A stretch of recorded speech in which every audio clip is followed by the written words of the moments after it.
One welcome back to our channel Bioverse the universe of biology. और आज हम discuss करने वाले हैं phenol chloroform method of DNA extraction. इसे phenol chloroform isoamyl alcohol method भी बोला जाता है, ठीक है, कॉमनली नोन एज पीसीआई। इसमें हम ऑर्गेनिक लिक्विड्स का इस्तेमाल करके किसी भी सब्सटेंस में से हम क्या निकालेंगे, डीएनए, ठीक है, डीएनए को एक्सट्रैक्ट करेंगे। अब सबसे पहला क्वेश्चन आपका ये होना चाहिए कि डीएनए एक्सट्रैक्शन जो है, ठीक है, डीएनए एक्सट्रैक्शन जो है या आइसोलेशन भी आप इसे कहते हैं, एक्सट्रैक्शन या फिर आइसोलेशन, ये चीज़ करना क्यों इम्पॉर्टेंट है। तो सबसे पहला चीज़ आपको ये पूछना चाहिए, ठीक है। तो अब इसका जवाब हमें क्या मिलेगा, एक्सट्रैक्शन किसी भी चीज़ का क्यों इम्पॉर्टेंट होता है, जिससे हमें उसका प्योर सोल्यूशन मिले, ठीक है, मतलब आपको जो भी कंसंट्रेशन मिले वो प्योर रहे, उसमें किसी भी तरह का कंटामिनेशन ना रहे, ठीक है, कोई भी तरह का कंटामिनेशन ना रहे, ओके, आपको प्योर चीज़ मिले। जैसे मान लीजिए आप चावल बना रहे हैं, चावल आपको बनाना है, तो आप पहले क्या करते हैं, चावल के दाने हम कंकड़ों से अलग करते हैं, जिससे हमें क्या मिले, सिर्फ चावल मिले। उसी तरीके से हमें यहाँ पर क्या चाहिए, सिर्फ डीएनए चाहिए, इसलिए हम डीएनए को बाकी और चीज़ों के मिक्सचर से आइसोलेट करेंगे, एक्सट्रैक्ट करेंगे, ठीक है। डीएनए आइसोलेशन जो होता है वो रिकम्बिनेंट डीएनए टेक्नोलॉजी परफॉर्म करने का सबसे पहला स्टेप होता है, और डीएनए आइसोलेशन और भी बहुत सारी चीज़ों में इस्तेमाल किया जाता है, ठीक है। तो इसलिए ये बहुत ही इंपॉर्टेंट स्टेप है, इसको आप ध्यान से समझिएगा। तो चलिए वीडियो स्टार्ट करते हैं।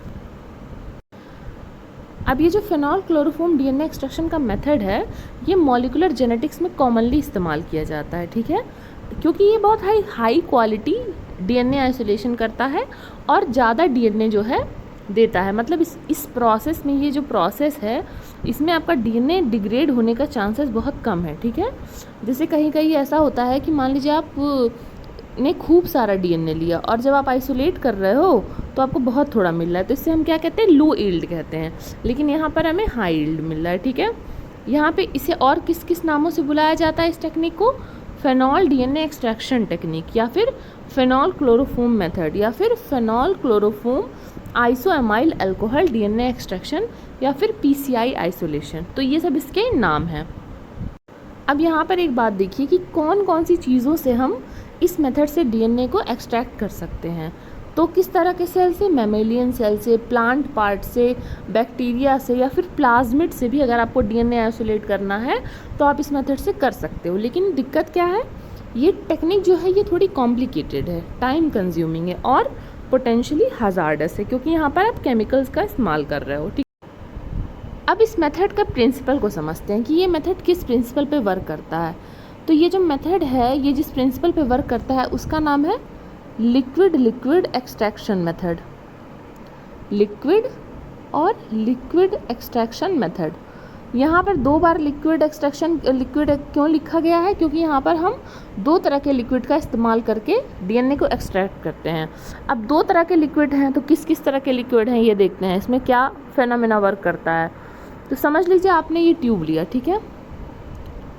अब इस ट्यूब में आप पहले तो फेनॉल और क्लोरोफॉर्म का मिक्सचर बना के डाल देंगे, ठीक है।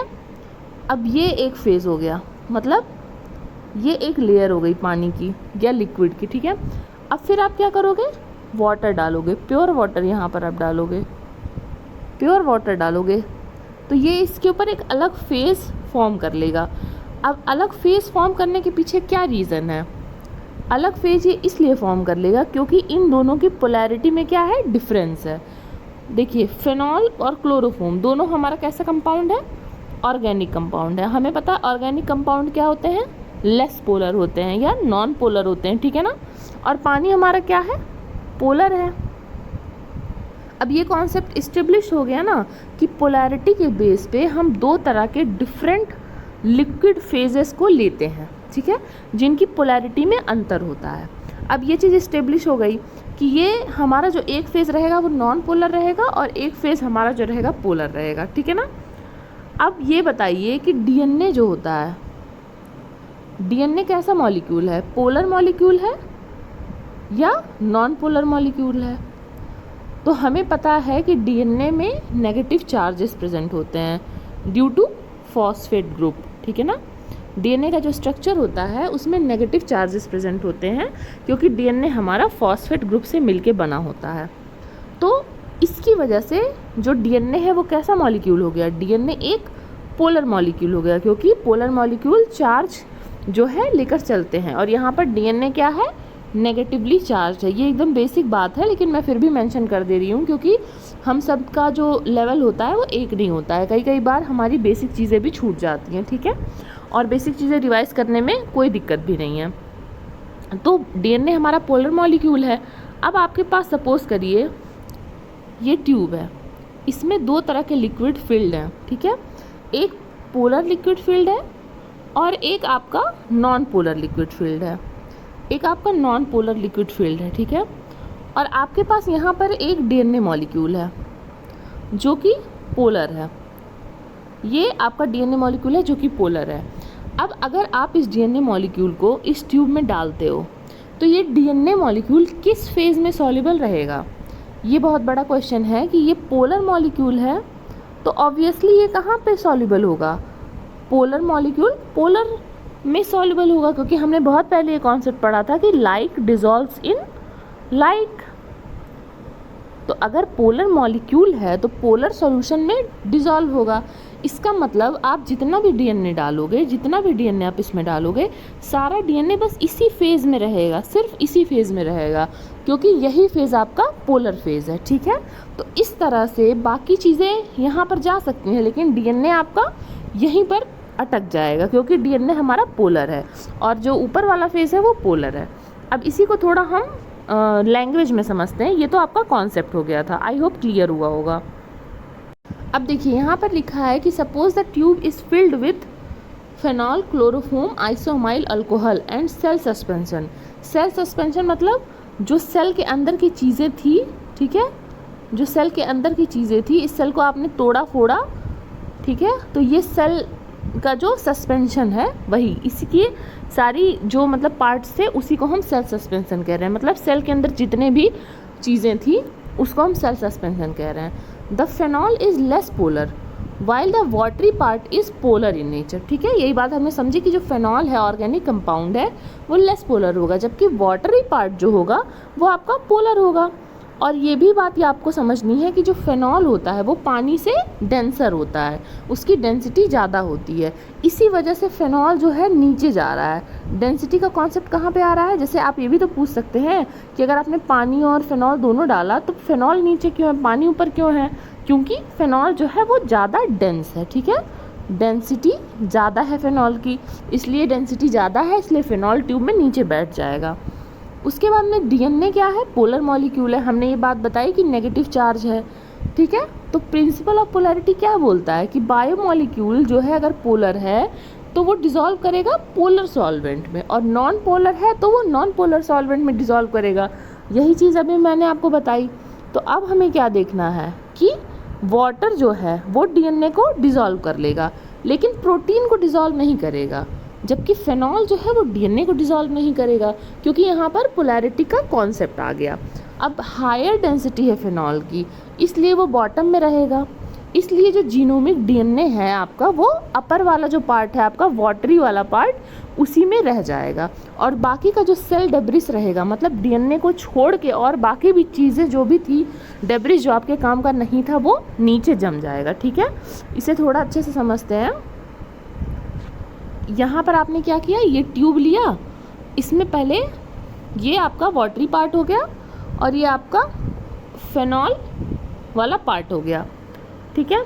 अब आपने क्या किया, सेल को तोड़ फोड़ कर या होमोजेनाइज करके इसे कहते हैं, मतलब कि होमोजेनाइजेशन का मतलब मैं अभी आपको बताती हूँ, ठीक है।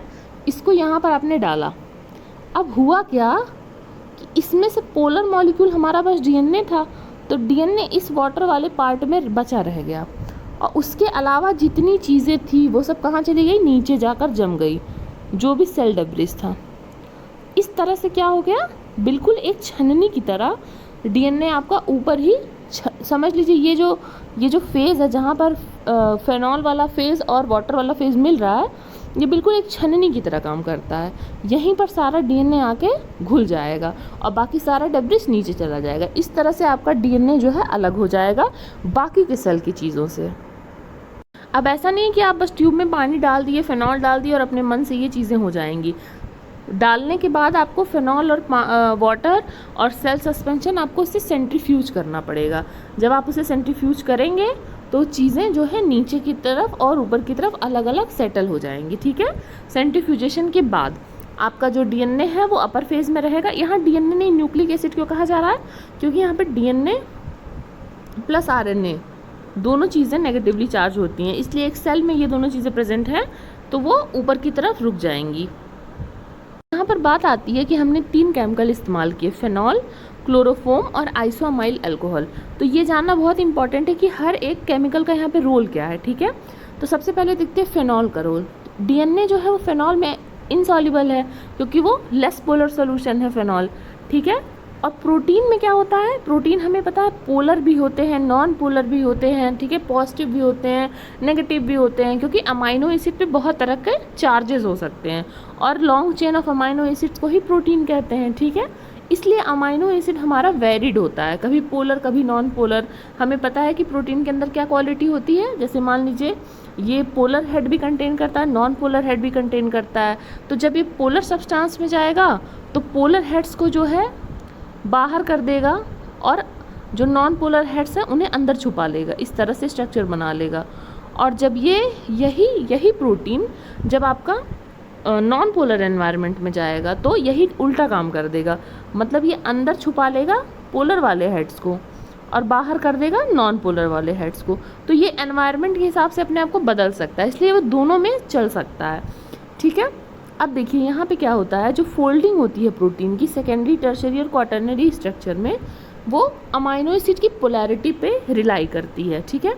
तो ये जब पोलर से नॉन पोलर में जाएगा तो सरवाइव तो करेगा लेकिन ये हो जाएगा डिनेचर, ठीक है। मान लीजिए इस तरह से आपका प्रोटीन का स्ट्रक्चर था। प्रोटीन का जो एक्टिविटी होता है वो उसके टर्शियरी स्ट्रक्चर की वजह से होता है, ये हम बात जानते हैं। समझ लीजिए आपकी बॉडी जो है, अगर कोई प्रोटीन आपकी बॉडी के अंदर है तो हमें पता है बॉडी 70% पानी है, तो बॉडी के अंदर का जो एनवायरनमेंट है वो कैसा है? पोलर एनवायरनमेंट है। तो वहाँ पे पोलर एनवायरनमेंट के हिसाब से प्रोटीन का स्ट्रक्चर बना हुआ है।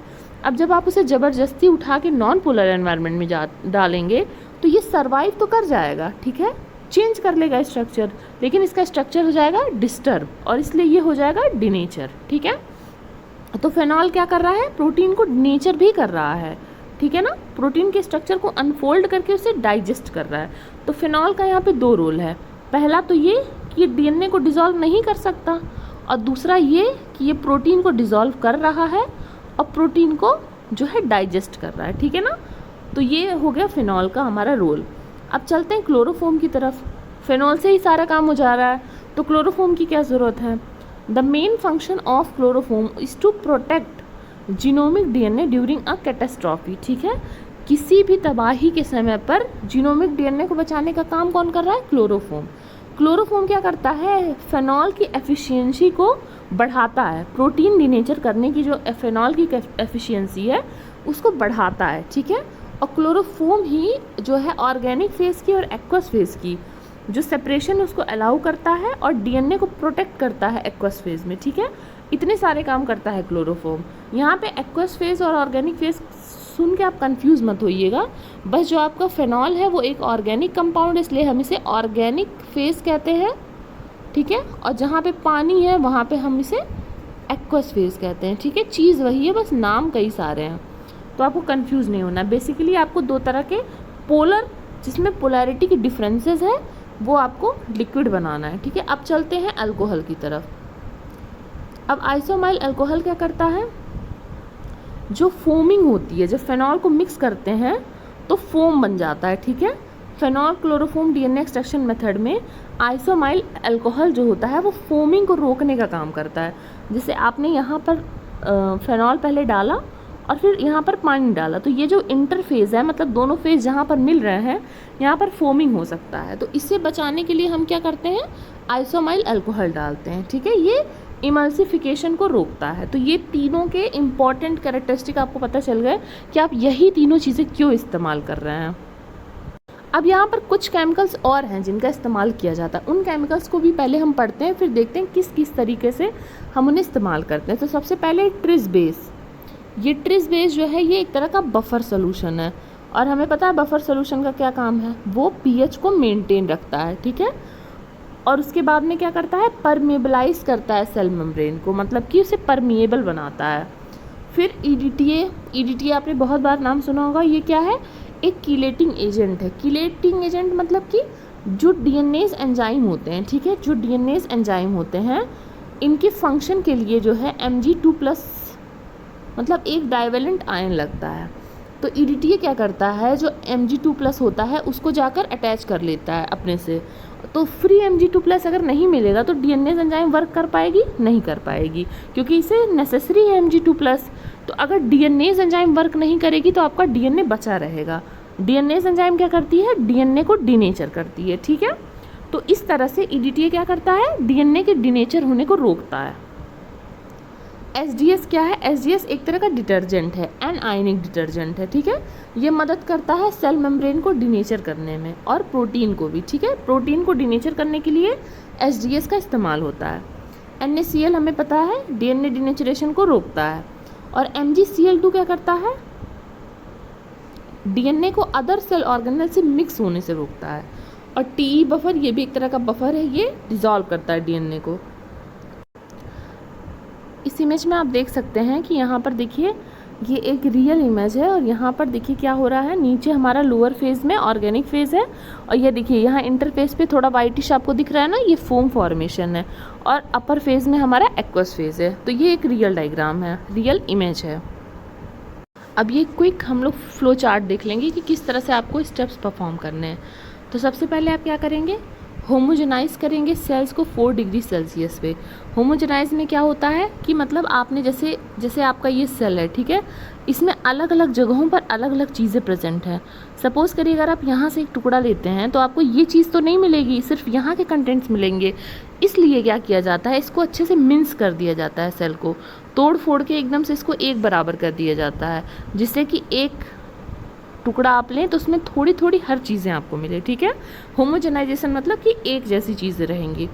फिर cellular lysis by detergent, lysosome physical. तो यहाँ पर डिटर्जेंट से हम क्या करेंगे, तोड़ेंगे सेल को। लाइसोजाइम से भी तोड़ सकते हैं, फिजिकल मैकेनिज्म से भी तोड़ सकते हैं, लेकिन मोस्ट कॉमनली यहाँ पर डिटर्जेंट का इस्तेमाल किया जाता है, एसडीएस। उसके बाद क्या करेंगे, उसको आरएनए से ट्रीट करेंगे, ठीक है। आरएनए से क्यों ट्रीट करेंगे, जिससे कि सारे आरएनए मर जाएं, ख़त्म हो जाए, ठीक है। तो आपका जो सेल का सोल्यूशन था वो आरएनए फ्री हो गया। अब आप ईडीटीए इस्तेमाल करिए। ईडीटीए क्यों इस्तेमाल कर रहे हैं, जिससे जो डीएनएज हैं, क्योंकि हमें डीएनए यहाँ पे चाहिए, ठीक है ना, डीएनए आइसोलेशन हम पढ़ रहे हैं, इसलिए हमने आरएनएज हटा दिया, लेकिन डीएनए तो हमें चाहिए, इसलिए हम डीएनएज को इनएक्टिव करेंगे, इसलिए हम ईडीटीए इस्तेमाल करेंगे। फिर प्रोटीनेज एजेंट लगाएंगे, जैसे कि प्रोटीनेज के जहाँ भी एज लगा हुआ है मतलब कि वो उस चीज़ को तोड़ेगा। प्रोटीनेज है तो प्रोटीन को तोड़ेगा, आरएनएज है तो आरएनए को तोड़ेगा, डीएनएज है तो डीएनए को तोड़ेगा। अब आपने आरएनए यहाँ से हटा दिया, प्रोटीन यहाँ से हटा दिया, ठीक है। और फिर आपके पास डीएनए को आपने यहाँ बचा लिया, डीएनएज को इनएक्टिवेट करके। अब क्या होगा, अब फेनॉल एक्सट्रैक्शन मेथड हम लगाएंगे, ठीक है। फेनॉल और क्लोरोफॉर्म को ऐड करेंगे, फेनॉल और क्लोरोफॉर्म को ऐड करेंगे। उसके बाद में हम करेंगे यहाँ पर अल्कोहल डालकर प्रेसिपिटेशन, जिससे डीएनए प्रेसिपिटेट हो जाए। उसके बाद में फिर हम बफर में डिज़ोल्व करेंगे, जिससे कि उसका जो मेंटेन है, जो पीएच है उसका, वो मेंटेन रहे, और इसमें डिज़ोल्व करके आप इसको स्टोर कर सकते हैं। तो ये था आपका नॉर्मल मेथड कि किस तरह से आप डीएनए को जो है यहाँ पर आइसोलेट कर सकते हैं। और आरएनए आइसोलेशन हम नेक्स्ट स्टेप में पढ़ेंगे, ठीक है। तो अगर आपको वीडियो अच्छी लगी हो तो लाइक करिएगा, नोट्स चाहिए तो टेलीग्राम ग्रुप को ज्वाइन करिएगा, और अब इस टॉपिक से रिलेटेड अब वीडियोस आते रहेंगे, ठीक है। तब तक के लिए पढ़ते रहिए, बढ़ते रहिए। Thank you.